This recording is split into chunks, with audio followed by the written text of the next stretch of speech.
Bills Seahawks is the next game that I want to get to here. This one's in Seattle.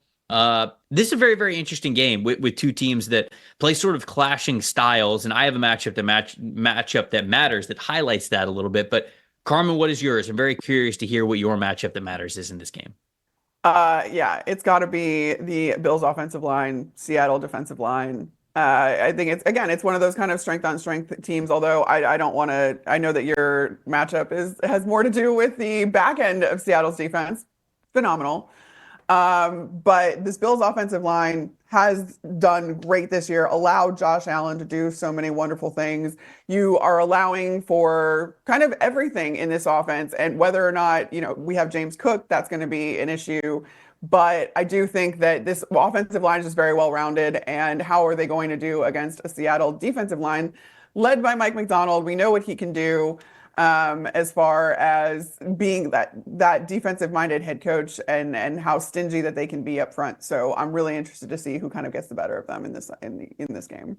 So I definitely think that any matchup in the trenches matter a lot in this one. When I said that this one was stylistically a little bit different, what I was thinking of was sort of what Geno Smith has been this season versus what the Bills like to do on defense. And I'll highlight it in the details by saying Geno Smith has 69 pass attempts at 15 yards or more this season.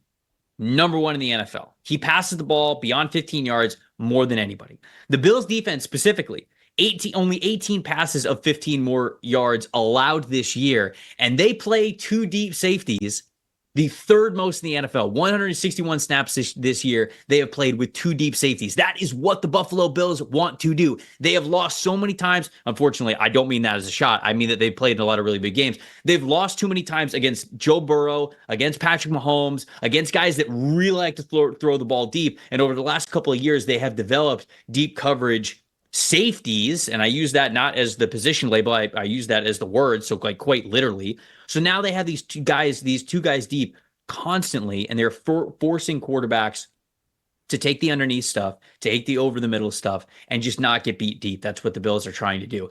That's not Geno Smith's style. That's not what Seattle's offensive style has been so far this season. So who wins? Who wins this matchup here? It's exactly what the Buffalo Bills want you to do, what Geno Smith does naturally. So does Geno say, I don't care, I'm still giving my guys a chance, I'm going to throw it deep down the field? Or does he switch up what he does a little bit, and does he throw the ball a little bit shorter? Do we get a lower average depth of target here from Geno this week? I'm not so sure we're going to get that. Geno is a guy who I think really likes to trust his guys deep. So I think the Seahawks are still going to try to push the ball deep down the field, but they're going up against a coverage unit that is schematically and formation-wise going to be very ready for it. So how successful is that going to be?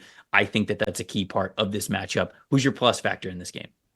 Yeah, it's going to be Keon Coleman, because I know that the Bills now have Amari Cooper. Obviously, there's going to be attention paid to Amari Cooper. So then what can Keon Coleman do while all that attention is being paid to Amari? And he's coming off of a career high 125 receiving yards against Tennessee. Again, I don't think that is a coincidence. I think that is what you get when you add a guy like Amari Cooper that defenses have to respect.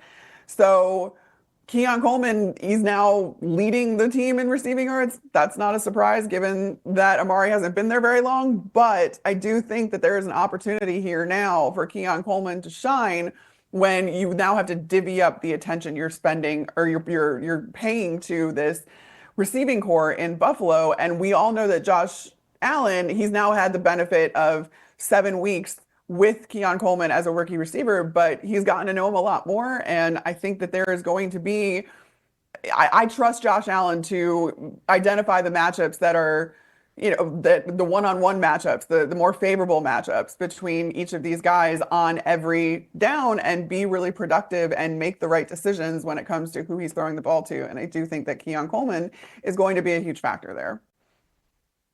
I'm going to call my shot with this plus factor. You ready for it? Okay. It's not necessarily like my plus factor is Devon Witherspoon, and Witherspoon's been playing well this season in single coverage. We got 63 total snaps in single coverage, 8 targets, only 4 catches allowed for 28 yards. I mean, he's really good in single coverage. The reason why I'm bringing him up as a plus factor, he's got no interceptions this year. I think he gets an interception this week. I don't know, just feeling it. Calling my shot. So I Okay. think he's the plus factor because I think Devon Witherspoon gets his first interception of the year this week. And if it happens, everybody that watched this show, even if it was for 5 seconds, has to subscribe to the channel. That's what has to happen. Just letting you know. If Devon Witherspoon gets an interception, you got to subscribe to the channel. Okay. Just saying. I mean, I'm already subscribed, so I don't count, but Right. Well, if you're already a subscribed, salute. We love you.